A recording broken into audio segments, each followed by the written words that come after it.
I'm here.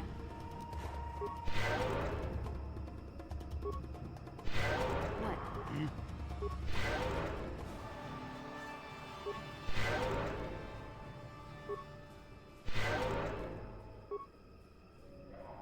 Yes?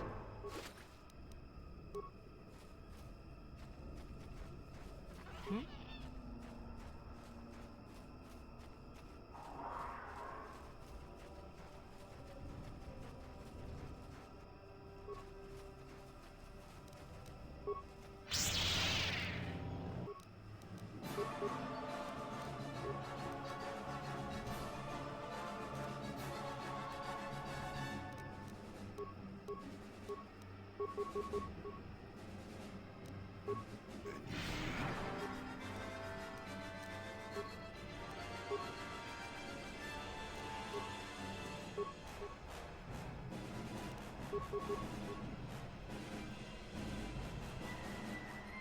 I'm here.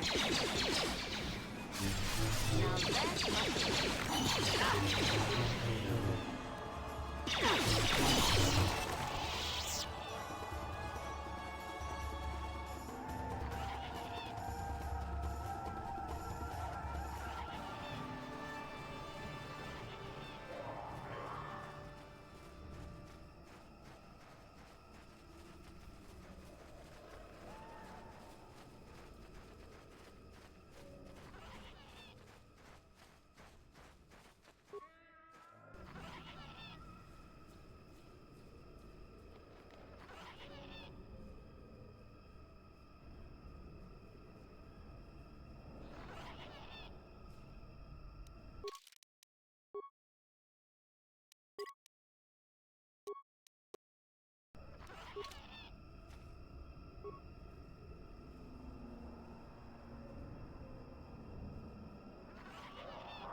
Yes?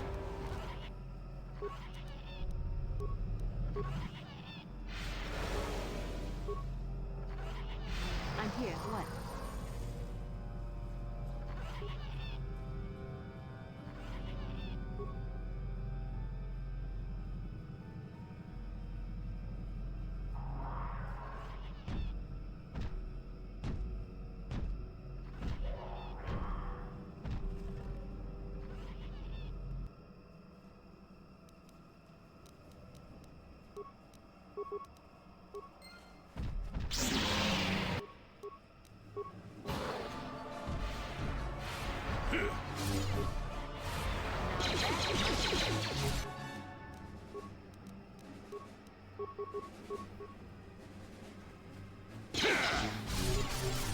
Now that must have... Deadly toxins.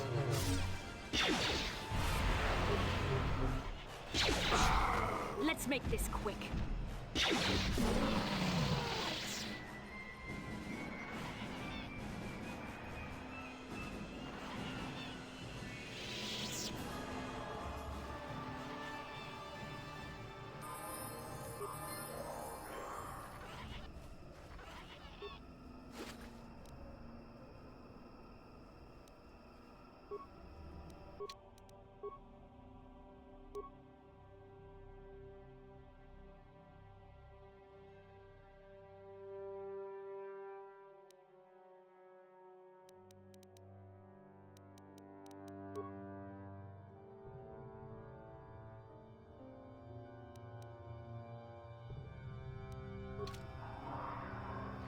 Yes?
feral after all this time. Calm yourself, Freya. We are friends.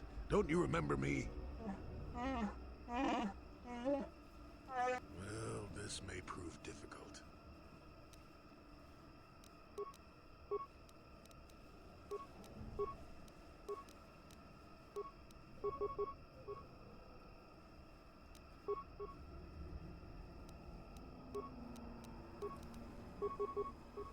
What can I do?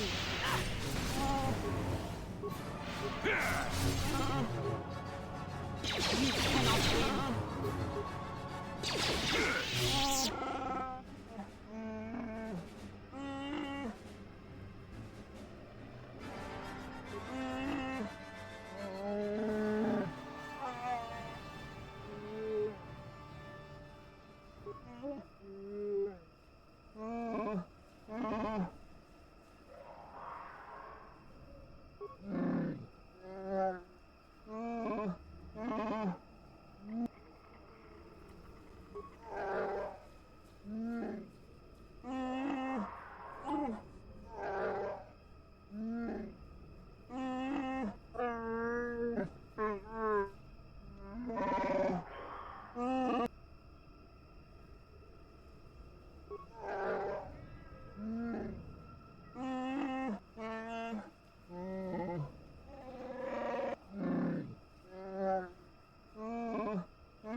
That's when I first saw him.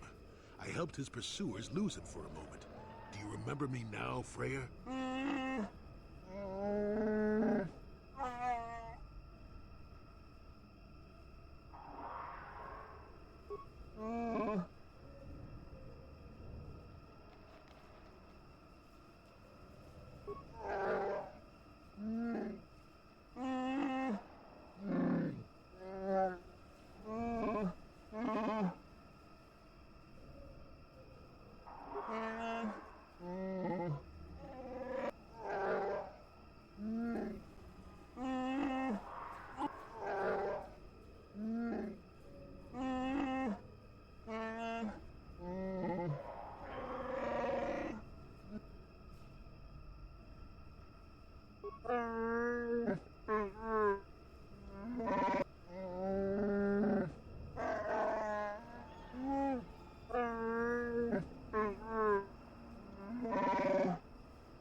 Yes? What can I do? What?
Life forms detected.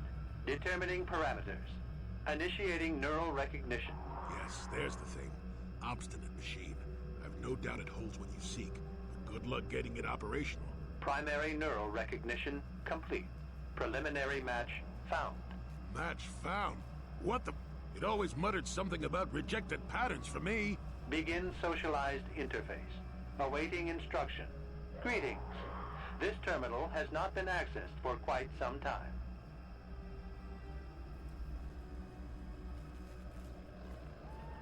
Error. Subject displays unfamiliarity to environment. Behavioral reconfiguration will be needed before access. I am sorry. I did not mean to confuse you. I will answer questions to the best of my programming limitations. Accessing. Yes, I have found a star map in original system memory. Access is restricted. Your request requires additional security access. You must be made to match the parameters I have been supplied. There are measures available. Personality profiling will verify the basic structure of your conscious mind. With that, I will determine whether you are ready to receive the star map or can be made ready. Information unavailable. If you have further questions, ask them now. Access will terminate with success or failure of evaluation. Evaluation commencing. Result will be compared against the pattern in memory. Just act like you should. You travel with a Wookiee and have encountered complications. Hypothetical. You and this Zalbar are captured and separated. If you both remain silent, 1 year in prison for each of you.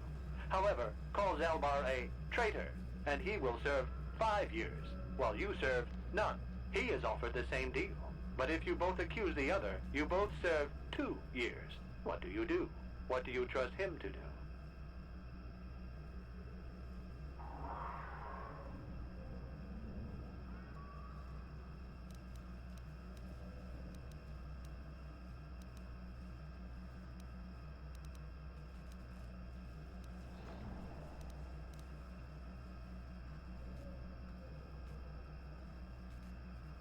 The temperament of a companion is unreliable at best. You wisely trade the threat of 1 year or 5 for none or 2. This machine certainly seems to want a very specific type of response. In this instance, the Wookiee is unreliable. His family has been a mire of treachery. I judge the answer correct. You display the proper behavior to match the pattern in memory. Evaluation will continue. Hypothetical. You are at war. Deciphering an intercepted code. You learn 2 things about your enemy. A single spot in their defense will be at its weakest in 10 days, and they will attack one of your cities in 5 days. What do you do with this information? What is the most efficient course of action?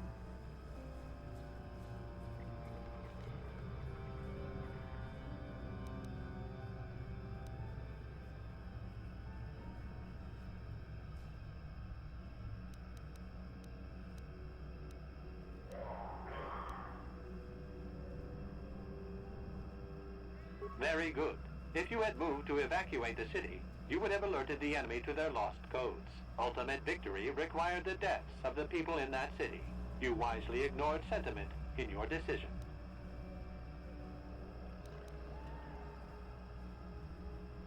You achieved the proper result with logic that does not match the pattern in memory. I shall adjust my evaluation. Hypothetical. Remove the ongoing war from the previous example. Consider enemy states to be weak and remote.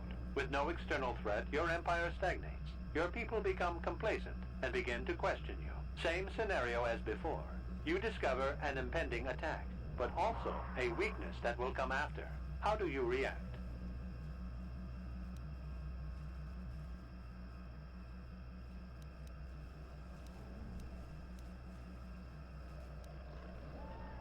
Of course you do. It makes the most strategic sense. Your people will rally beneath you against the common foe. As their eyes turn outward, your rule will strengthen. The trappings of war grant many opportunities. You have matched the pattern in memory. I recognize you and will fulfill my designated function. Yes, you are ready. Soon you will recognize the proper course to follow. The star map is yours. This unit has now completed its primary duty and has finished with the subject. Executing final action. Activation of star map commencing. Parameters reset. Stasis initiated. And communication.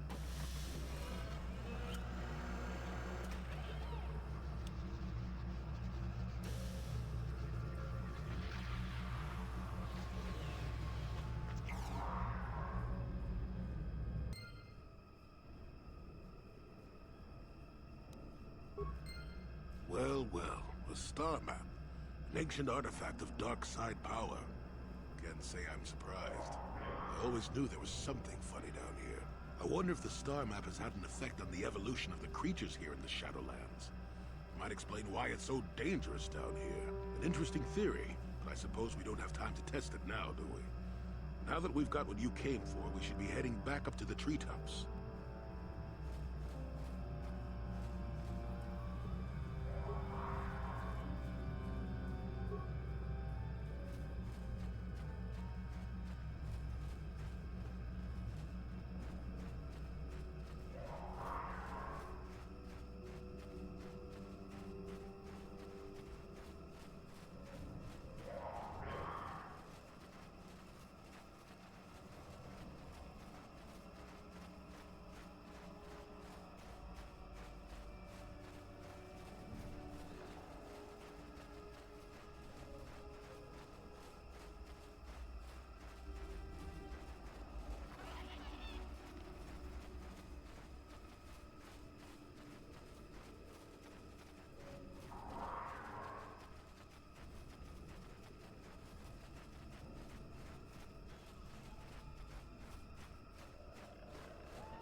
On it. Done.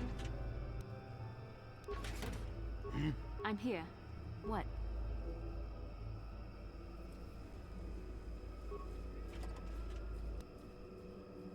And you need... Yes? On it. Done.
I'm here.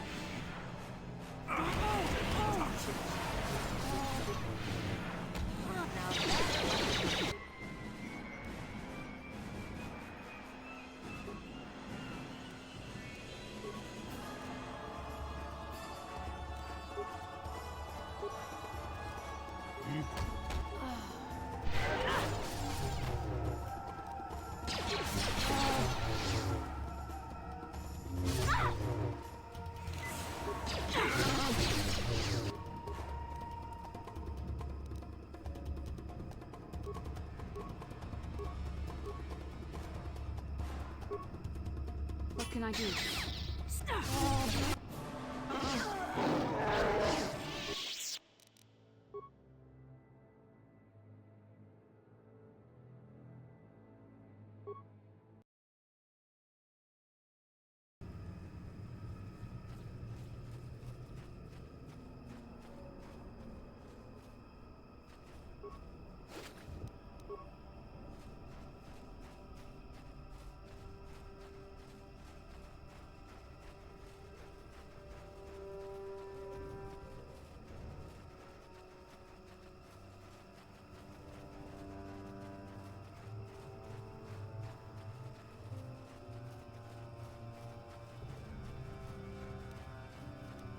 On it. Done.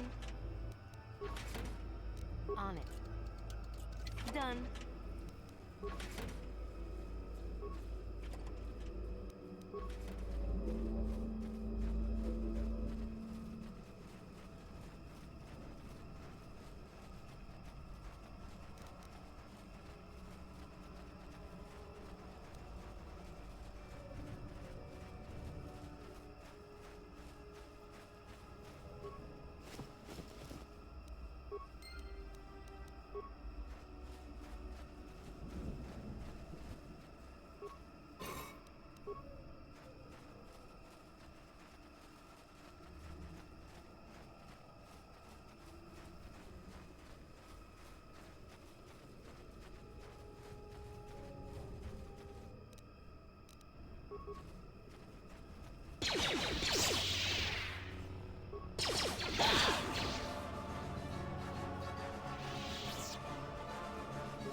Now that must work.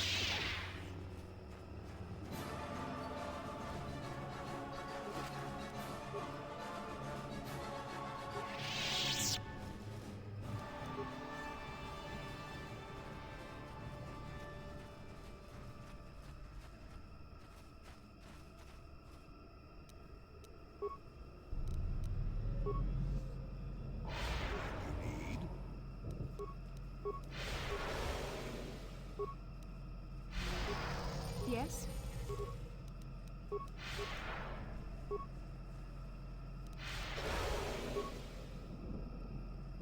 Hmm?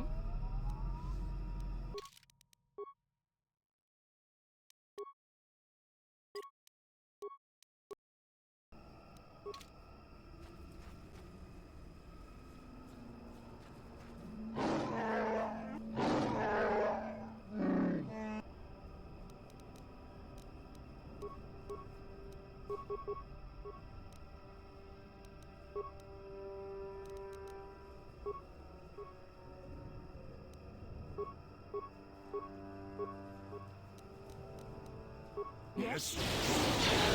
Now that must work. Now that must work. You shall fall.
Can I just...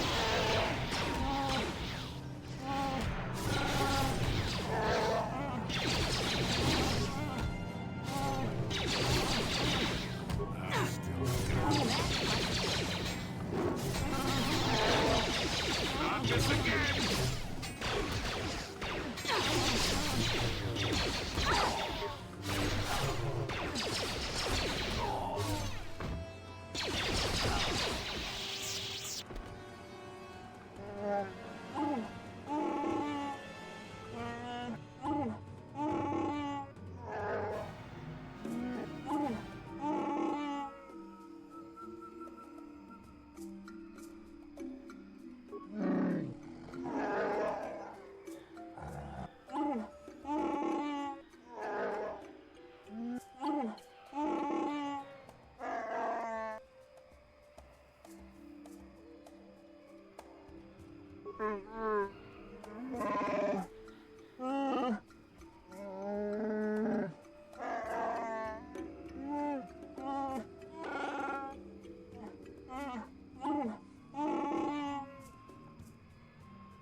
Painful end, but perhaps it is the right thing to do. We shall see.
Kukuno no ba mulira tikun. Tolpa da pongwale gando nangu chuchut. Runda di hotonga kun hongabi. Wana kun bez ching achuta.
Yeah, what do you want?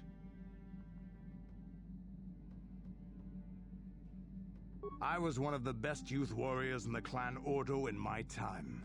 No one before me had mastered the power of our basilisk war droids as quickly as I had. Except Mandalore himself, of course. In those days, we were sweeping across the Outer Rim, destroying all who fought us. Young Mandalores would prove themselves in real combat with unknown opponents above 1,000 worlds. Each brought back stories of his achievements. I remember it well, orbiting high above a placid world, its defenses just stirring. As was tradition, I would go ahead of the first wave to find enemies in the thickest fighting. I remember sitting there in my armor, linked directly with a basilisk thrumming beneath me, my heart racing with fear of the coming battle. The doors opened in front of me, and the air was sucked out of the drop bay, scattering crystals of frozen vapor across my path. I can't describe what it feels like to look directly down at a world, falling continuously as you circle it, with barely 15 centimeters of armor plate protecting you. When the magnetic locks disengaged on my droid, I plunged out of the drop bay towards the battle that waited below. The exhilaration, the euphoria I felt as I streaked into the atmosphere, dodging self-guided projectiles and beam weapons, was unmatched. An 80-kilometer plunge through the atmosphere, dodging and weaving, the outside of my armor glowing like the sun with the heat of re-entry. And with barely 30 meters to spare, I twisted and skimmed the surface, firing at the giant beam generators that were in my path. The explosion from that sent shock waves that leveled the entire complex around it. It was the moment of my life. I'll never forget those times. But things are different now. We can't go on fighting the way we did. There are too few of us left now. But I really don't want to talk about this anymore. I trust I've satisfied your curiosity for now. Is there something else you want to know? Your choice. I'm here if you want something done right. Yeah, what do you want? You want another war story, huh? You want to hear about some other world getting wasted, eh? I knew you were the type. Your stagnant republic has never seen some of the strange creatures and races we fought on the Outer Rim in those years. And you never will now. If a world isn't strong enough to defend itself, it's basically forfeit. But this story is about something a little different. We were going through the asteroid fields of the Crispin system at the very edge of the galaxy, playing with the pirates and smugglers we found there. The main belt in the Crispin system consists of mainly small rocks covered in frozen methane gas shells, and the pirates were using them for cover. Ha! I remember using a thermal generator to cause the outer layer of one of the asteroids to vaporize in a picosecond. It blew out and shredded the 3 smugglers using it for cover, but that was a mistake. The asteroid I had targeted was smaller than most, maybe a dozen meters on a side.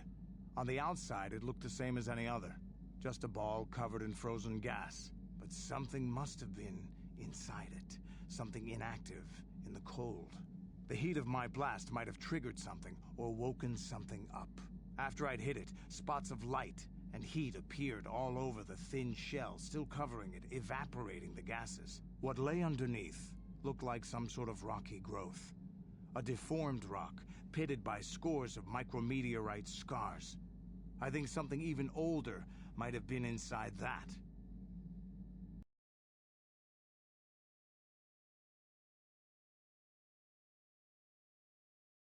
It started rotating faster and faster as we watched it. After a second, it started spraying fire, thermal projectiles that melted our armor like wax. We were caught completely by surprise. Before we could counterattack, it fled at an incredible speed. We couldn't catch it, but we could follow its hyperspace wake. We followed its trail as far as we could, heading away from the galactic core. When it finally led beyond the edge of our galaxy, we abandoned our efforts. Anything that wants to commit suicide in that great void is not worth our trouble trying to catch. That's the only story I have for now. I'll tell you some more stuff later if we get the chance. Is there something else you want to know? Your choice. Yeah, what do you want? I don't have as many strange stories like the last one I told you, but I do have a couple about me and the stuff I've done. In one battle above the world of Althir, my unit managed to defeat a force of Althiri 10 times our own size. That battle gained me command of an entire subsect of my clan.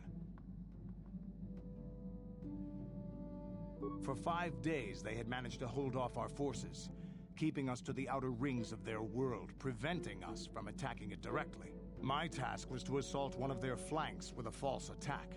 The Althiri would be drawn out by the units I had sent in. Once they had surrounded those units, the bulk of my forces would attack from the rear and defeat them in detail. Things didn't go as I had planned. I saw an opening, a mistake they had made in the disposition of their forces, and took it. While fending off our main force, they had let their fleet split in two. The center of their entire fleet was left exposed. I turned my forces and assaulted the center of their fleet, decimating them. Their slow, ponderous ship could not turn to face us without being overwhelmed. The command vessels were destroyed in seconds. Their ranks were thrown into chaos. It was amusing to watch the surviving ships scatter and flee. Several even tried to dive through the plane of the rings to escape us. They were shredded by the rings, or crashed into rocks, or were destroyed by our forces as we pursued them. Warriors do not flee from a battle if they are losing. They fight to the end, as we did against your Jedi Revan. Another time, maybe, I'll tell you about how the war with the Republic went. For now, let's just get on with things. Is there something else you want to know? Your choice. Yeah, what do you want? Your...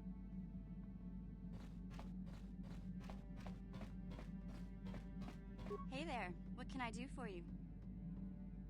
Don't tell me you believe Lena's lies. Griff might be working as a miner on Tatooine, but the rest of her story is Bantha Poodoo. You can't trust someone like her. At least Griff's free of her clutches. I'd like to go speak to the Zerka Corp rep on Tatooine if we have time. Maybe I can arrange to see my brother again. I just hope he's not in any kind of trouble when we do.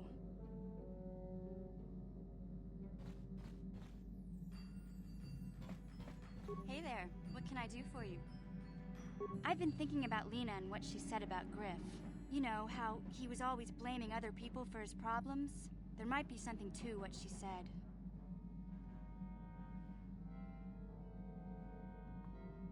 No, of course not. Not really. But what if it was his idea to leave me behind? I'm not saying Griff would just abandon me, but maybe he did want to leave me behind. Just temporarily, you know? He might have done that if he planned on coming back later, but things don't usually work out for Griff the way he planned, you know? And that's when he'd get in trouble. He was always borrowing money he could never pay back. He might have been trying to skip out on his debts when he left Harris. He would have to leave his little sister behind so it would look like he was coming back.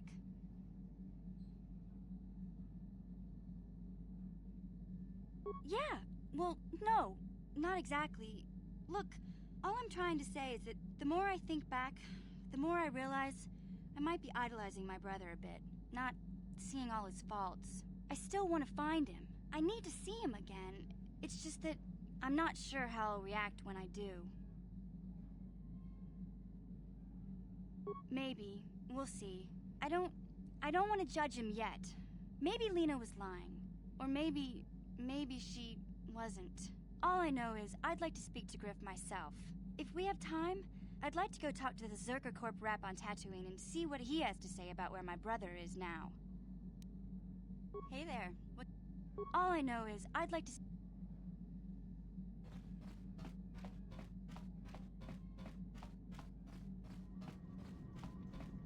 How may I be of assistance to you, Padawan?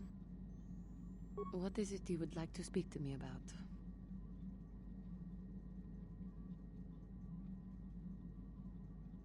I have been thinking much about our journey, and I am grateful and honored that you have accepted me with you. I am not used to such Unbiased acceptance from one who is nearly a stranger to me. We KOTOR do not make friends easily, or for long. Even on Dantooine, I remained alone. Not ostracized exactly, but separate. In truth, I have lived in the Republic too long, and I know little. I never met any others of my race other than my parents. But we are not diplomats. We do not deal well with groups. This situation is new to me. It is warming. I feel almost welcome. Needed. You seem to be very decisive when it is required of you. It is reassuring to know that I can count on someone like you.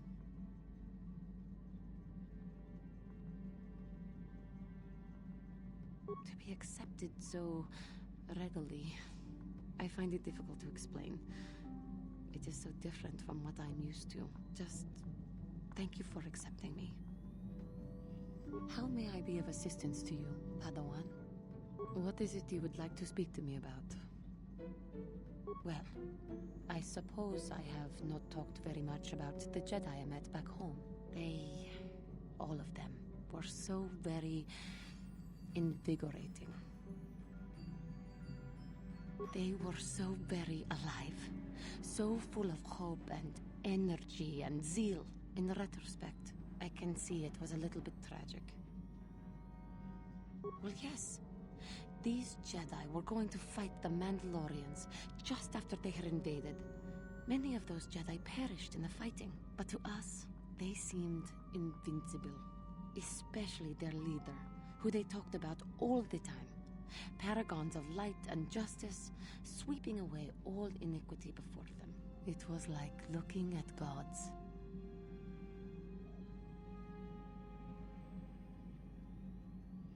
I know that. I was using poetic license. But those Jedi, they were enthralling. Everyone wanted just to touch them. Some people thought it would bring them luck. Not that the peace they brought lasted very long. The Jedi left. The people grew complacent.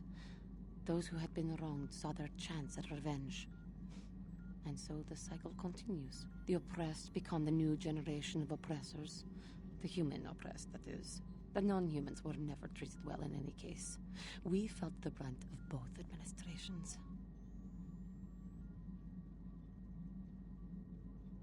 Of course it was. They took their frustrations and hate out on us, because the people they wanted had already fled, or were too well protected. But no one looks out for the injustices we suffered. Oh no, but I am sorry. I should not have outbursts like that.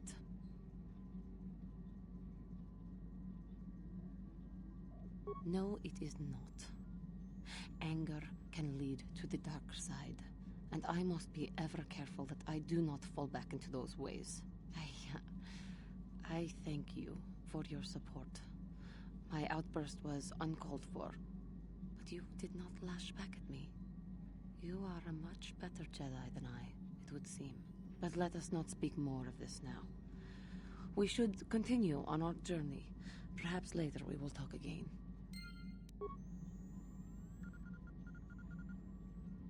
Yes. What is it? I have been bothered by something of late. I never told you where I came from, did I? Where I grew up as a child? I suppose I was trying to deny what I was feeling.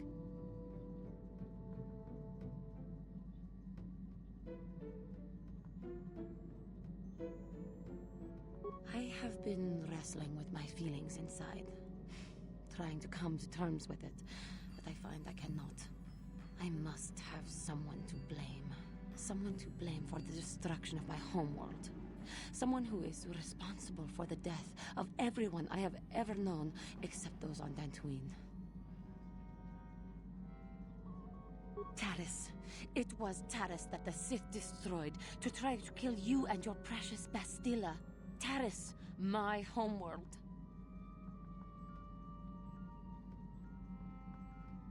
If it were not for you and Bastilla, the Sith would have never had reason to destroy that world. It was your fault for being there, and your fault for rescuing Bastila. Without your intervention, the Sith would have had no cause to lay waste to my childhood. Just let me vent my anger. I need someone to blame. Something. Anything. I hated that world. Yet everything I learned as a child, I learned there. It is as much a part of me as the air I breathe. I have this ache inside me, where all my childhood memories lay, and I find your face there with them. If it was not for you, that world would still exist. I know. I suppose I realized that. But it is so hard to lose your entire past. You would not understand. Yes, I suppose it will. As long as we remain focused on our task, it will. I am sorry. I will try not to distract you in the future with my trivial experiences. We should stop for now. Yes. What is it? I was remembering Taris. No, it's all right. I think I'm over the worst of it. I apologize again for lashing out at you. It was not your fault. It was a horrible place to have to live. At least in the lower cities where the non-humans tended to get relegated. Living for years in a place with no sun, living off the trash dropped from the upper levels, and the meager pay doing back-breaking labor. There was always the danger of Rakuls coming up from the sewers, or more mundane predators living and working in the area. My family and I struggled each and every day to make something of our lives. But we could only go so far. Taxes from the corrupt government, more fees from the gangs controlling the streets, and whatever was left paying for what food and medical supplies we could afford. And of course, there was the constant bigotry and hate from the more affluent and human citizens, lording their wealth over us living below. Every once in a while, a rich human would come down through the lower levels with his droid entourage just to see how the wildlife lived, and laughed at the mockeries that were our successes. But I have come to meet many decent humans in my travels since those days. Indeed, some of the greatest people I have ever met are human.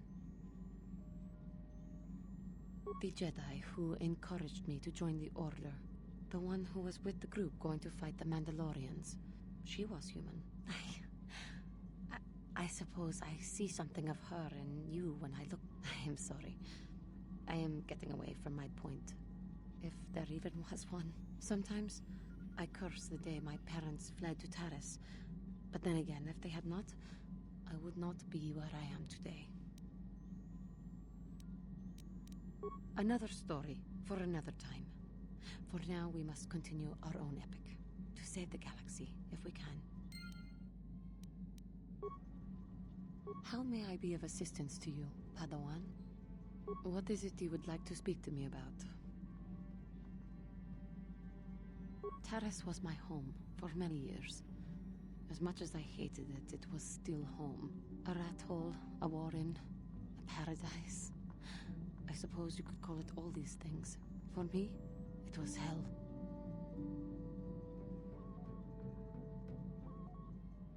To walk down the streets, to have people look at you in disgust, like an animal. Most did not know anything about me, but it was there, all the same. Because I was an alien, because I was different from them, frightening. I doubt any of them had even seen my people before. So they persecuted me. They looked down on me and my family.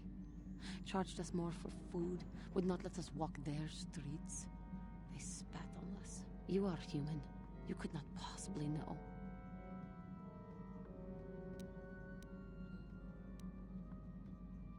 That is true, I suppose. But it is much more obvious for someone like me. There were no other Cathar on Taris. No one to talk to, no one to confide in. But you must think me weak for saying this. But I am strong enough to admit it.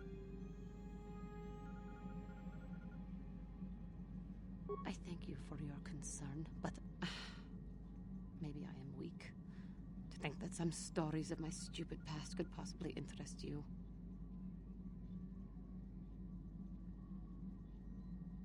I thank you.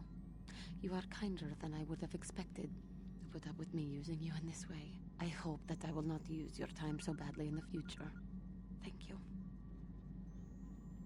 How may I be of assistance to you, Padawan?